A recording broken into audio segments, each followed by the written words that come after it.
Yeah, so we are live. I'll wait for a couple of minutes just to check whether everything is fine, and then we'll begin.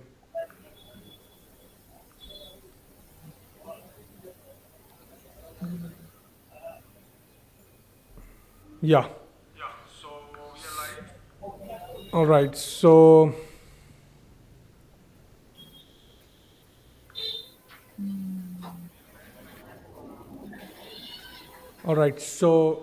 Very warm welcome everyone.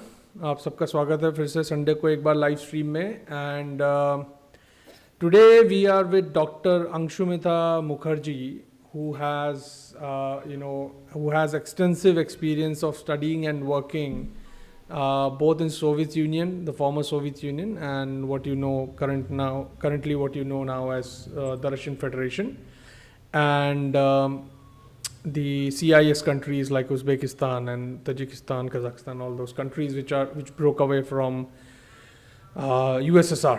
Okay so आज का ये video हम लोग जैसे कि कई viewers के demand आ रही थी कि we want to know about people who have worked in Russia, studied in Russia, जो रशिया में सेटल्ड हैं, जो रशिया से जुड़े हैं पीछे से background, and their experience we would like to know.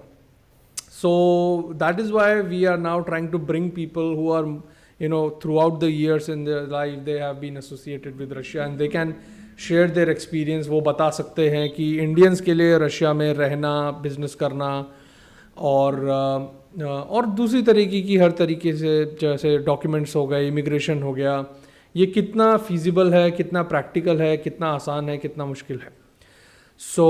इस इंटरव्यू में, इस वीडियो में हम डॉक्टर अंशुमिता मुखर्जी से जानेंगे कि उनका किस प्रकार से एक्सपीरियंस रहा रशिया में पढ़ाई का, और उसके बाद फिर क्या क्या ऑप्शंस अवेलेबल थे उनके पास, और इतने सालों में 1992 से लेके आज 2022 तक उन्होंने कितना बदलता हुआ देखा है चीज़ों को.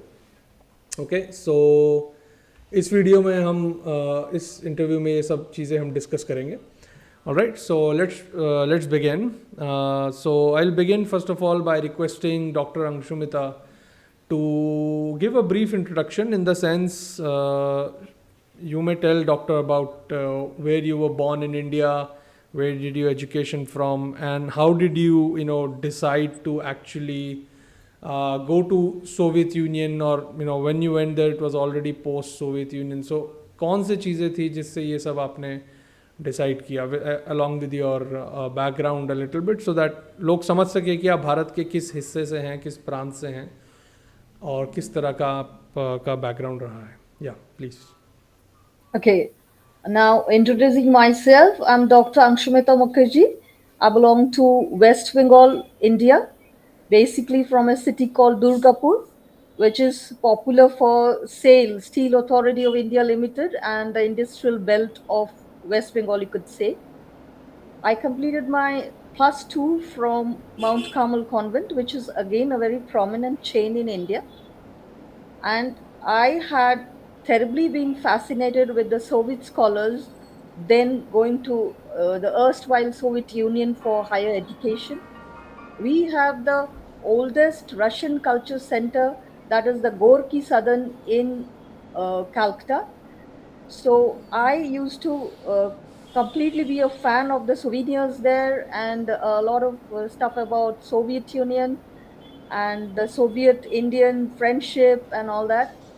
So that was the inspiring factor. I just wanted to pursue any faculty in the Soviet.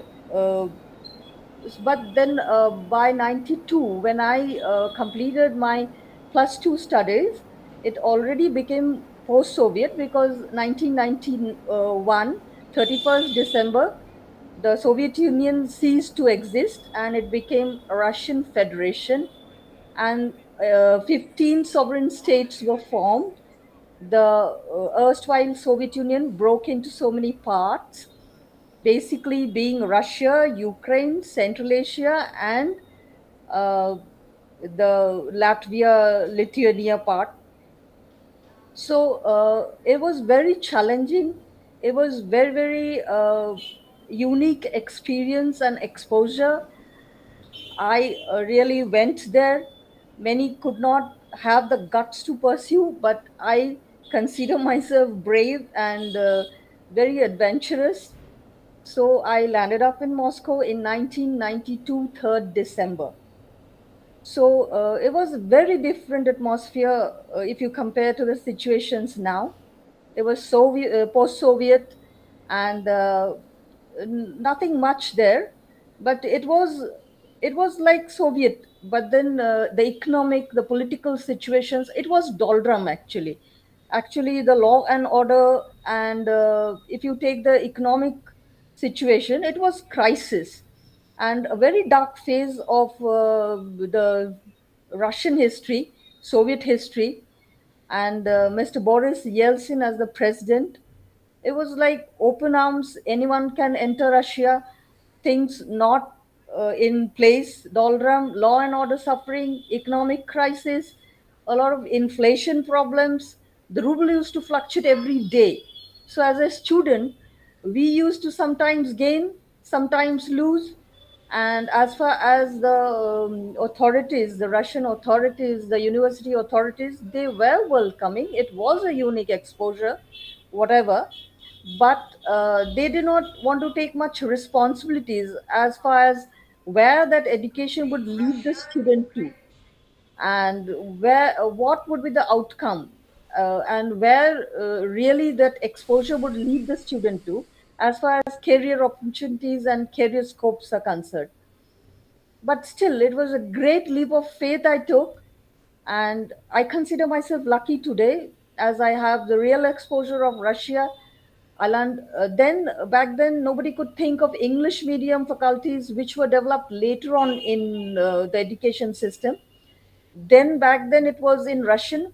So I started like A, B, C, D, the alphabets in Russian. There I start my journey at the age of 18 after plus two. Within a year, the teachers said that my Russian was fine. I can pursue further education there, higher studies there. Okay, coming from a family of docs, I was, requested to pursue medicine. So I kept the request of my elders and I pursued medicine. So I basically completed my medicine from IP Pavlov State Medical University, which is called the first medical university of St. Petersburg. Now, then it was Leningrad, and I have even witnessed Lenin's photos being attacked and those statues being broken, and it was replaced by King Peter's statues, and a kind of revolution I witnessed, the post-Soviet. And what I remember was the inflation. That touched me as a student. Sometimes getting more rubles, sometimes not so much. So that's one thing I remember. But in general, it was a very unique exposure, and education was, of very high quality. So, you said that you learnt about the opportunities in Soviet Union from Gorky Sadan in Kolkata. So, how much time did you spend in Gorky Sadan while learning about Russia before going there? Actually, if you say to be frank, from my eighth standard, I used to be a real reader of all the Soviet journals. One of the things which really fascinated me was the woman of primary sight. They wrote about Valentina Tereskova and many other women, how the Soviet women were very tough and they fought for career and they were self sufficient. So, right from a 14, 15-year-old teenager kid, it used to, affect my psyche. I always wanted to be like that. So, that was a major inspiration. So I had really been regular to Gorky Southern from my 8th standard, 8th, 9th, 10th, 11th, 12th, 5 years. I'd been reading the journals and I'd been visiting there very often. Okay, so the impression that you got about Soviet Union, it was not Russia at that time, it was Soviet Union. So the impression that you got about Soviet Union and what you actually saw when you went there, how big of a difference and how big of a shock was that? The shocking part was the lack of law and order. It was post-Soviet, so like things were in doldrum. Nobody took any responsibility for anybody. just not the students, even the business community coming from outside Russia, not only Indians. There were so many people from so many parts of the world, like Africa, like Arabia, Far East, and nobody was responsible, especially for the foreigner. That was the shocking part. But as a youngster, I started realizing that I should take responsibility for myself. In Russian, they say "Отвечай за себя." That means you answer for yourself. That was the core message. As a youngster, what I registered in my mind, I kind of felt that it's me who should speak up for myself, speak up my truth, take my own responsibility, and not expect anything from anyone. So that phase, taught us that. So there were foreign faculties and quite a number of Indian students, and also, like, not in my university, my batch, my university, very few Indians, but the numbers increased as the time passed, and a little bit of streamlining, stabilization also took place by then. And by 95, 96, quite good inflow of Indian students were there. That's 3 to 4 years later. Okay, so what I understand, it was a very difficult phase, and especially because you had landed right into that phase where everything was in turmoil. So I assume that it was very brave of you to stay there and continue your studies and complete them. So now, can you just tell us how things have changed? You said over for initial 4 or 5 years itself. I think by 97 or 98, you saw that a lot more students were coming in. So, can you now take us on a brief journey of how things have actually transformed, starting from 92 to then early 2000, coming of President Putin, then maybe 2010 and recently? Can you just take us on how things have changed over the years that you have seen in Russia? Yeah. One thing about Russia is very prone to change. Change in the sense transformation. They are a race who cope up so well with transformation, with change. I would like to give a example. There's this group called Scorpions. If you hear the song "Winds of Change," it's about Russia. It's about socialistic society changing into capitalistic society and all that. So as a race, they are very, very apt, and they can cope up really well. They are into they believe that transformation is for the better, change is constant in life, and change should be, they don't like to stagnate. This I've read as their behavioral pattern, the Russians. And it's very frankly not a multicultural, multiracial atmosphere like any other foreign country like Canada or whatever. Russia means Rus. Rus means Russian culture, and everything has to be in Russian system according to their culture. It's very, very important that the locals accept you as a foreigner, as somebody who's an outsider. And to even today, Russia isn't that migrant friendly, and a very small community, Indian community, is present there in the long run, that is post student days, who would like to establish themselves in Russia. And they mostly are entrepreneurs, are into business. As far as the job scene is concerned, okay, things are improving, but no, there aren't many scopes. It's the bigger scene, the wider spectrum. For an average person, there's nothing much post studies in Russia. So that's how the crowd deviates. And as you asked me, your question was how I saw the transformation all over these years. By mid 90s itself, transformation, a little change took place. Then Boris Yeltsin's time, the universities opened themselves up, and anybody could come from anywhere in the world and pursue Russian education. And a little further going down, by 99 2000, they had even opened English faculties, where a lot of students from Southeast Asian countries, Arab countries, had problems in speaking Russian so well. And they preferred the entire studies to be in Russian. in medicine, in marine engineering, there were quite a few students, but they hadn't changed one course. That's journalism. I think in journalism they made Russian mandatory, though I myself studied in Russian medium. So this is how the change was taking place, and the post-Soviet era, the Perestroika period was 92-93. Perestroika means reconstruction, and from 92 to 99, it was post-Soviet. Mr. Boris Yeltsin's reign, which was a very tough time as far as economic upheavals, political upheavals, law and order, and inflation and everything. But 2000, when Mr.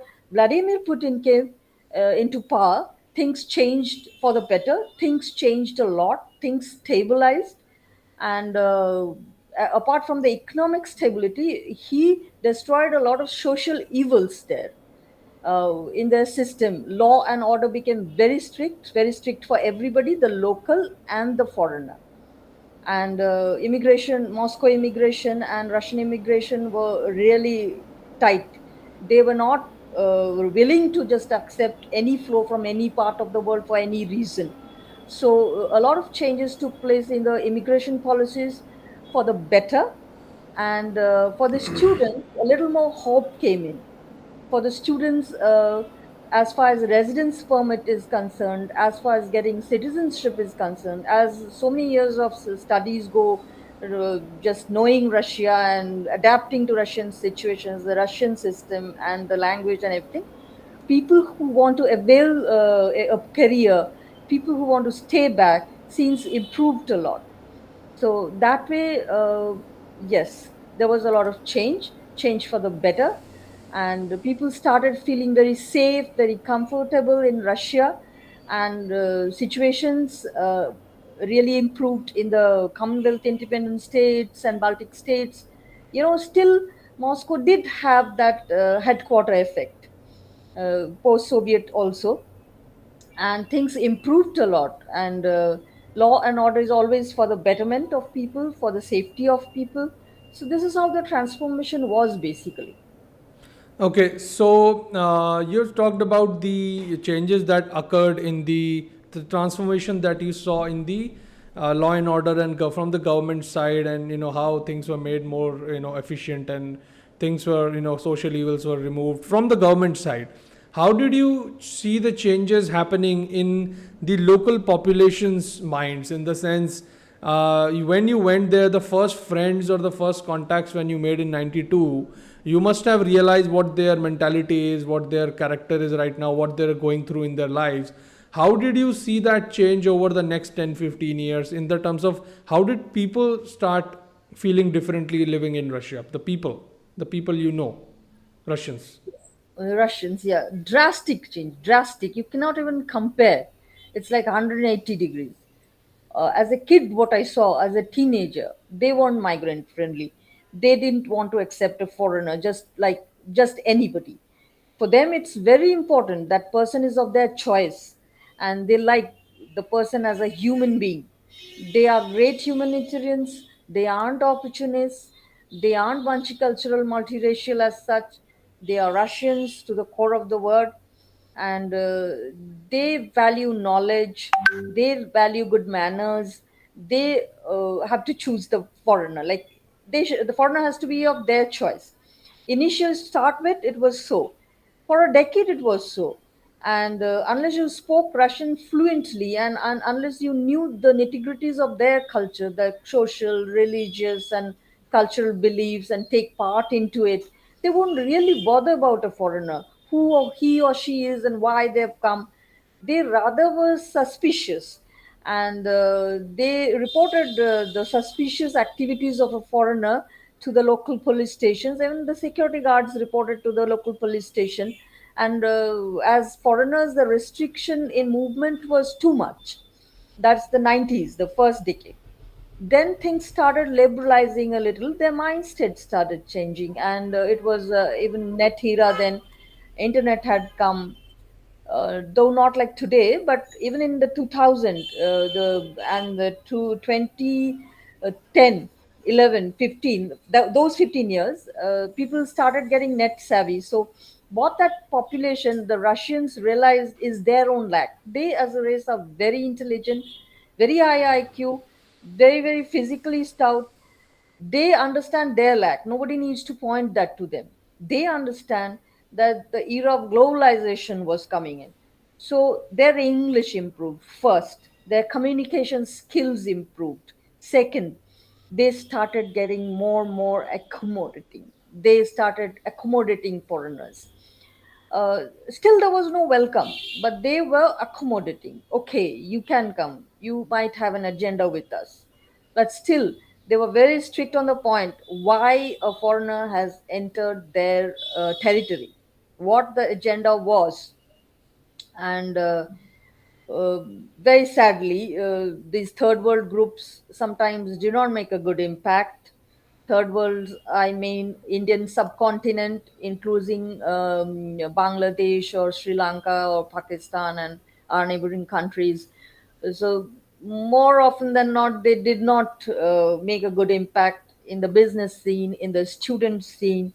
And I personally feel that all these type of suspicious behavior of our own nationals in that land, Russia, needs to be attended, needs to be reported, needs to be, there should be awareness. There's a lot of suffering in those groups, and it brings down our image internationally, which is bad.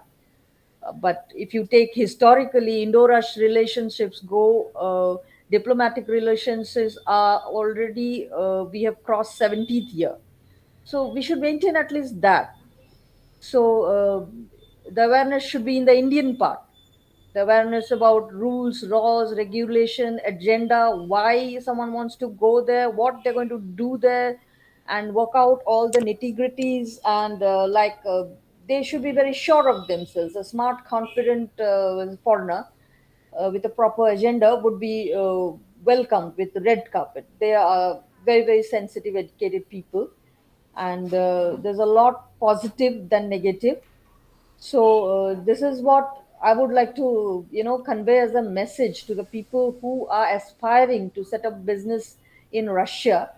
A few points which they should remember, and this is my main message actually. This What actually I as a person don't like much. We are representing internationally as a race in a country which has beautiful diplomatic relationships, and they are allies.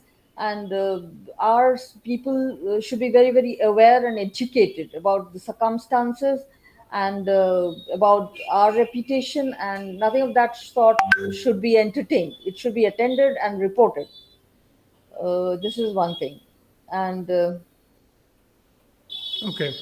uh, So I got an idea about how they have transformed themselves as a people from 90s, from the era of Soviet Union to now currently, where they are actually looking actively towards more and more cooperation with India, where President Putin himself has, in the past 2 or 3 months, mentioned multiple times how India is doing really great, even after being subjugated for so many, centuries, and now we are making so much fast progress. So that proves the fact that now they're embracing other people, other nationalities, other cultures, and especially Indians and India, because we have, supported them in these tough times in the past 8 to 9 months, where rest of the world is, even China is not speaking openly in the favor of Russia right now, but India is still doing it.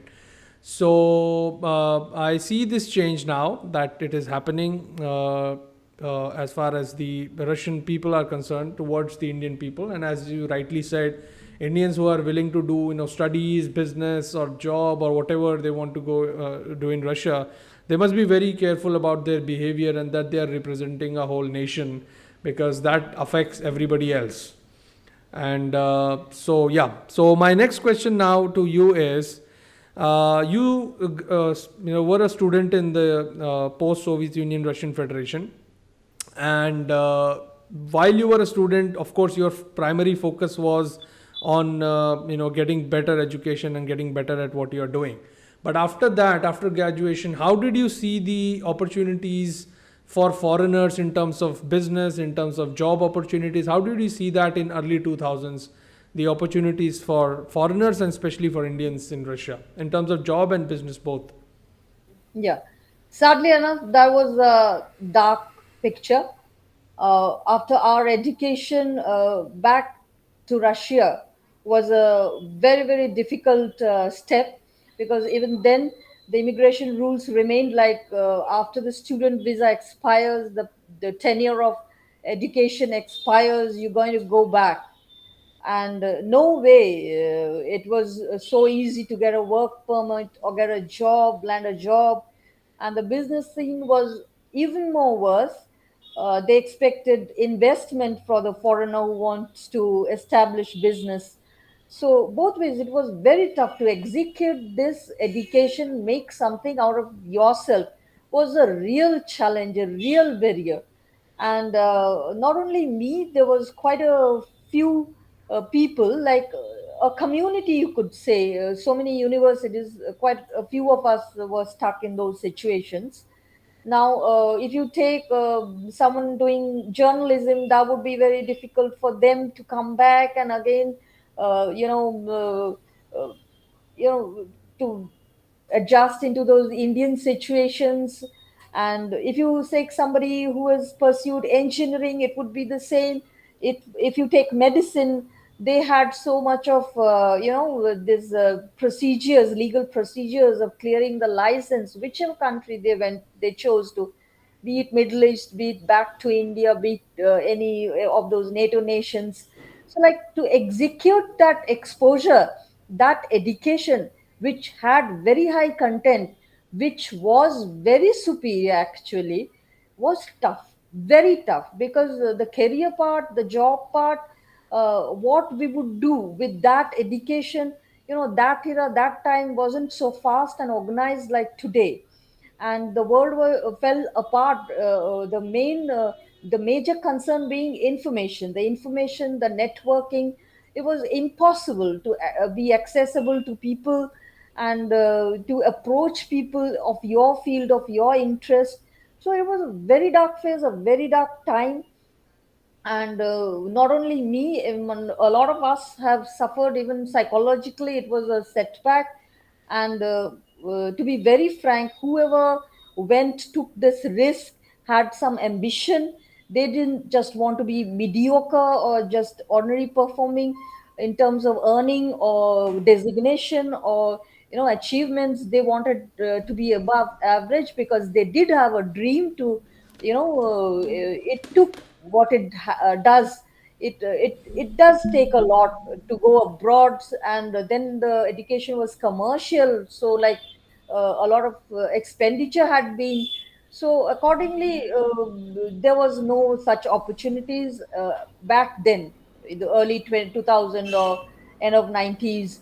Yeah, people landed jobs here and there in ordinary tool firms, as an interpreter, as a guide, as some lay job. But as such, recognizing the education, the degree, nothing was given on a platter.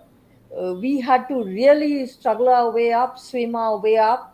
And it was tough. And that's one sector I always felt that had to be organized. There was a lot of potential, a lot of talent, which was actually, you could say, brewed in Russia. Excellent Russian speaking, excellent English speaking professionals with professional degrees, but they weren't absorbed in correct places. So that was a very dark phase. And business wise also, laws were very tough. I mean, there weren't many laws. They had three visas: tourist, business, student. Any mistake, deported. And the extension of the visas, they expected people to make a tour back home, again a round of Indian tour, then go back. And there was a lot of it was very difficult to move things. And correctly, because of all these difficulties, all these barriers, all these blockages, Russia remained very hostile, very distant. if you compare to other lands, and English being a barrier, because even then, back then, English was a barrier, not today, not anymore. But yeah, even so, uh, I have seen that scene bettering over the years, slowly, gradually, smoothly till now. But still, it remains restricted to business opportunities, more welcome to the investors, and somebody who speaks both the languages, like English and Russian, does better as an entrepreneur. And job opportunities remain restricted and bleak. The job scene remains bleak. But yes, quite a few doctors got a job in the local hospitals and could continue uh, after Mr. Vladimir Putin's presidentship. They were allowed to continue as a doctor and earn the fees a local Russian doctor does. And work permit had become a little better for the people who are Russia qualified. And now things have changed a lot. Even if you take Vidna Jitelstvo, which is the residence permit of Russia, it would take 3 months, and proper lawyers can get a proper citizenship within 1 to 1.5 years, which is a big change, which was required, which was necessary for the students. Because after knowing a country, adapting to totally alien situation, you belong to that part of the world. And if immigration laws are so hostile, it's a real injustice to the foreigner who has put so much on stake for that exposure, for that education. And that was very great of the present Russian government to consider the immigration laws to be literally, loosen the laws and more elasticity coming over there. It has brought a lot of relief, a lot of hopes. And I'm sure the job scene is going to change now, and foreigners won't have to struggle for a job elsewhere in some other country. Now things have changed, things are changing rapidly, and that's good news. So, as you said, that there is a huge community that passed out in the early 2000s, late 90s, mid 2000, who were not absorbed properly according to their competency, according to their skills and their ambition and motivation. So, do you think now with these things changing, especially after the COVID pandemic and the Ukraine conflict, now do you see this community that you're talking about playing some role in the sense looking forward to, now maybe achieving something or making their skills or putting their skills to use in a better way? Because as you said, it could not happen back then 15 years ago or 10 years ago. So now do you see this community playing some role in guiding the others who do not have such vast experience and exposure of the Russian language and the culture in the country? Do you see like this community playing some role in that? Yes, this community has immense potential.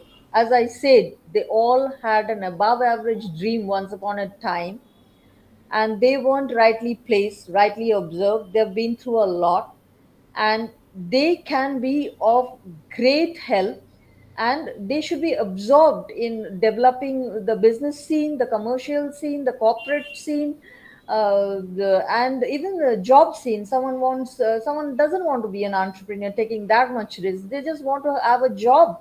And even the Indo-Russ relationships improving, the business alliances improving, President Putin welcoming every sector from India, from small scale, medium scale, that they can try Russia.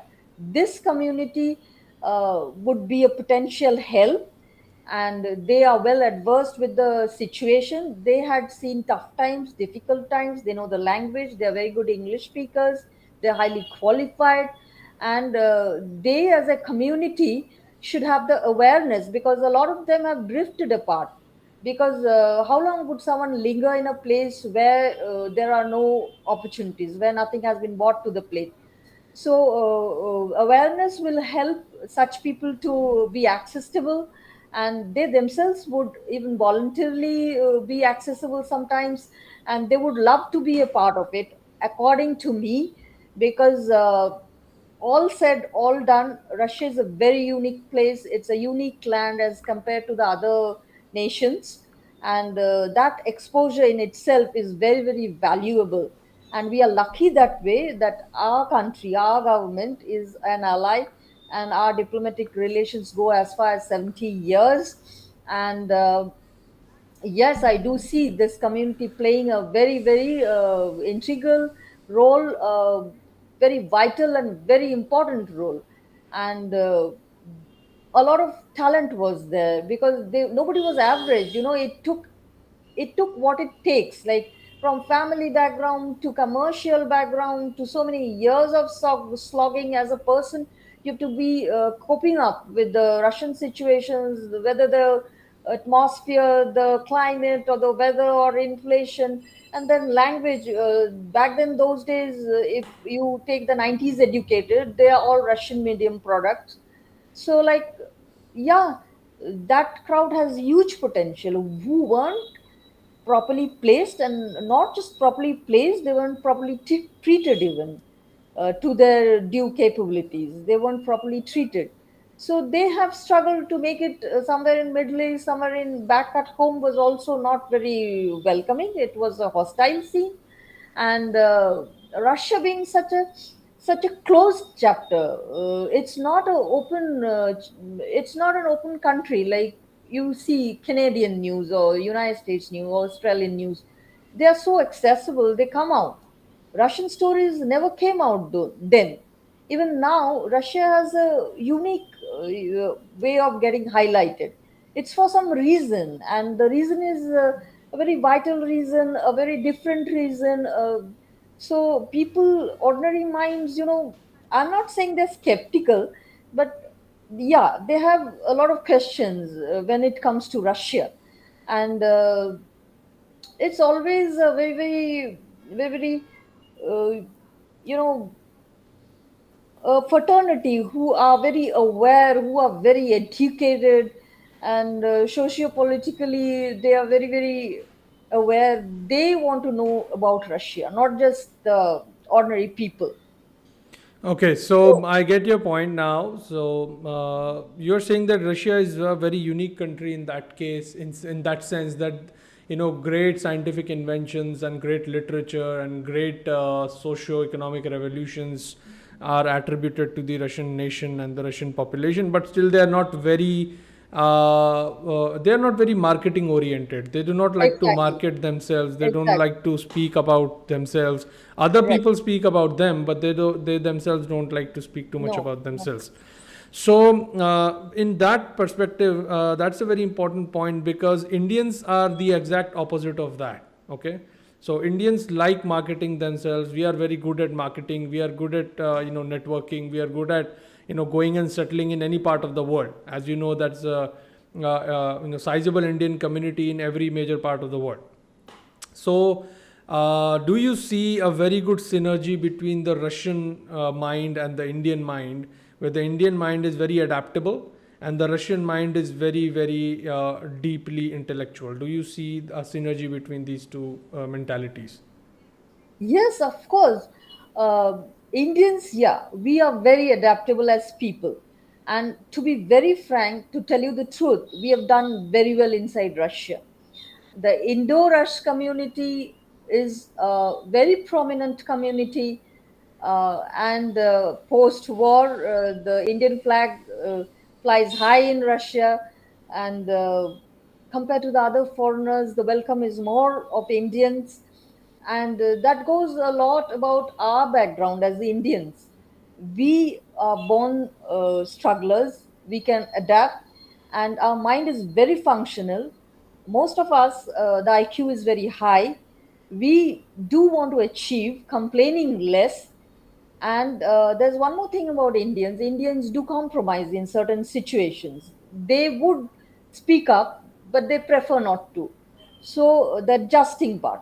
So Russians are very fine people. They observe everybody very minutely, and they value education. Education has a huge significance in their culture.